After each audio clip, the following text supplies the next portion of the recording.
ازيكم حبايبي؟ عاملين ايه؟ زي ما وعدتكم واتفقنا هنعمل مع بعض عشان الجو السخن الجامد قوي ده هنعمل المرطبات، سواء عصاير او ايس كريم، وكل طلباتكم ان شاء الله هعملها لكم.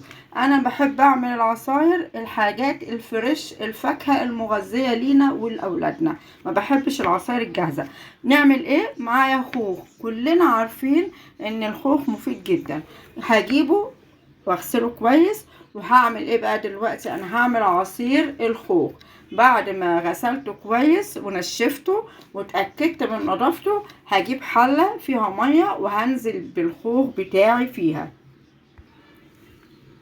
مية في حلة وبنزل بالخوخ بتاعي زي ما انتوا شايفين كده. والمقياس بتاع سواه ان انت لما بتمسكي الخوخة وهي بتتسلق بتشوفي القشرة، لقيتيها بتطلع معاكي بسهولة يبقى هو كده استوى. لقيتيها بتقطع استني واصبري عليه شوية، هو ما بياخدش سوا خالص.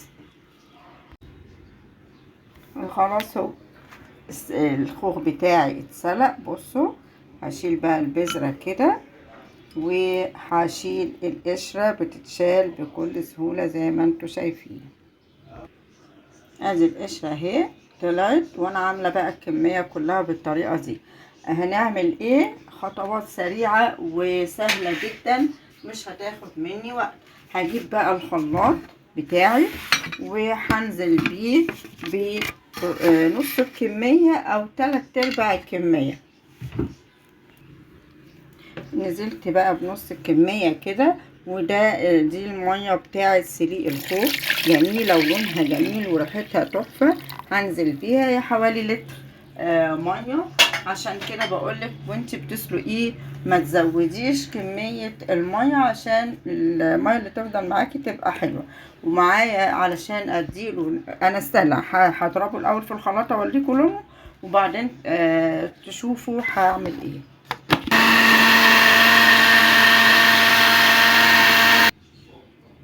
زي ما انتوا شايفين ده لون العصير بتاع الخوخ.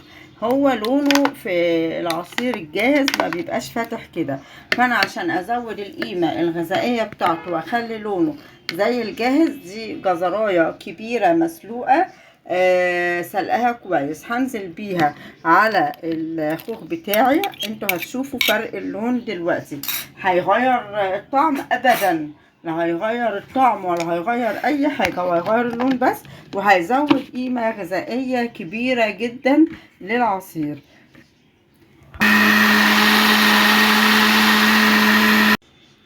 شايفين لونه؟ عظمة وتقيل جدا. خليكي معايا لاخر الفيديو هتعرفي التكات والحركات. طبعا هو كده بقى لونه زي لون عصير المحلات بالظبط. هنعمل مع بعض بقى خطوة تانية عشان نحول العصير ده لراني. الخوخ بيبقى فيه قطع خوخ كده، عشان كده انا ما ضربتش في الخلاط كيلو الخوخ كله، انا حجزت شوية. تعالوا نشوف هنعمل ايه في الحبة اللي انا حجزته. بصوا انا مقطعاه قد ايه. لو انت هتعمليه الولاد هيشربوه بالشاليمو، هتجيبي الشاليمو الواسع شويه وتصغري المكعب اصغر من كده سنه. معايا بقى لتر ونص ميه.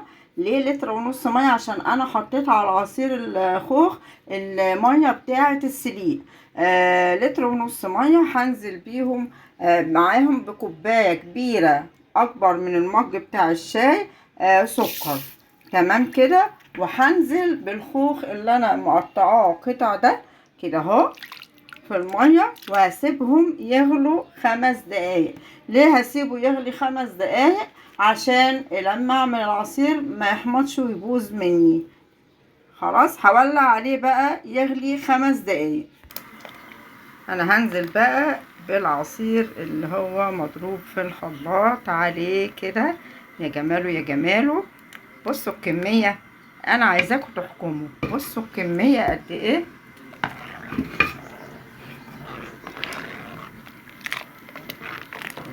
بصوا خلاص كده، اول ما هيغلي يكمل ال5 دقايق هطفي عليه. شايفين بقى القمر ده؟ طبعا هو دلوقتي سخن بعد ما غلي. ليه بنغليه؟ عشان زي ما قلت ما يبص ويحمض ويقعد معاكي في التلاجة اكبر وقت ممكن. في نقطة بقى عايزة اقولها لكم، الخوخ مش طول السنة موجود. انا عايزة اكل او اشرب خوخ طول السنة، بعمل العصير كده بس ما بخففهوش باللتر ونص مية، بعمله بس القطع بالمية بتاعة العصير، ويتحط الخوخ المضروب في الخلاط على القطع، وبيتعبى في اكياس او علب وتشيليه في الفريزر، ولما تطلعيه ابقي زودي الميه والسكر بتاعك. زي ما انتوا شايفين كده. اول ما هيبرد بقى انا هفرغهولكم. زي ما انتوا شايفين، بصوا بقى القطع في قلب كوباية العصير، حاجة عظمة، جميل جدا. الكمية بقى مش عايزة اقول لكم عامل لي كام ازازة وكام كوباية.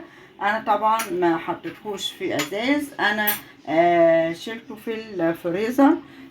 بعد يومين هطلعهم، فعشان كده عملت الخطوة كلها على بعضها ووريتكم بس الشكل النهائي بتاعه. لكن زي ما بقول، لو انت هتفرزيه حط المضروب في الخلاط على القطع وشيليه في الفريزر، ولما تطلعيه حطي له الميه والسكر. الخوخ الراني الجميل بأقل تكلفة ب8 كيلو خوخ واحد عملت حوالي 3 لتر عصير حلو جدا جدا ومغذي، والف هنا وشفاء للي هيشربوه. اقول لكم بقى ايه، باي باي.